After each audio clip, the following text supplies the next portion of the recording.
నిరుద్యోగ యువతకి రుణాలు మంజూరు చేసేదానికి మన ఆంధ్రప్రదేశ్ రాష్ట్ర ప్రభుత్వం నిర్ణయించింది.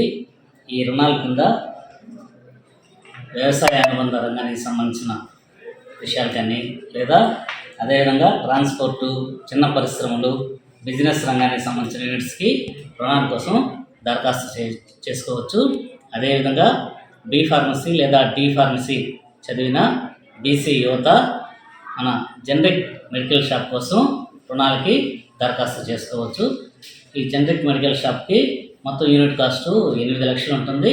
దాంట్లో 50% అంటే 4 లక్షలు సబ్సిడీగా పోతుంది. దీన్ని ఓబీఎంఎంఎస్ అనే పోర్టల్ ద్వారా రుణాలకి దరఖాస్తు చేసుకోవాల్సి వస్తుంది. వాటికి క్యాస్ట్, ఇన్కమ్, నేటివిటీ సర్టిఫికేట్లు, ఫోటో, తర్వాత ఆధార్ కార్డు, తర్వాత బ్యాంక్ అకౌంట్ పాస్బుక్, ఇవన్నీ కూడా అవసరం అవుతాయి. వీటన్నిటిని తీసుకొని మన సచివాలయాల ద్వారా కానీ లేదా మీ సేవలో కూడా దరఖాస్తు చేసుకోవచ్చు.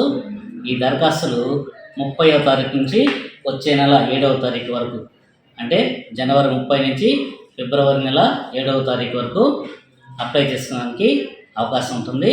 దాని తర్వాత 8వ తారీఖు నుంచి 11వ తారీఖు వరకు బ్యాంకు మేనేజర్ గారు, ఎంపీడీఓ గారు గల కమిటీ వీళ్ళని ఇంటర్వ్యూ చేసి ఎంపిక చేసడానికి, అదేవిధంగా తదుపరి క్షేత్రస్థాయిలో పర్యటించి ఇవన్నీ వెరిఫై చేసుకున్నారు. ఇట్లా టైం షెడ్యూల్ ఇచ్చింది.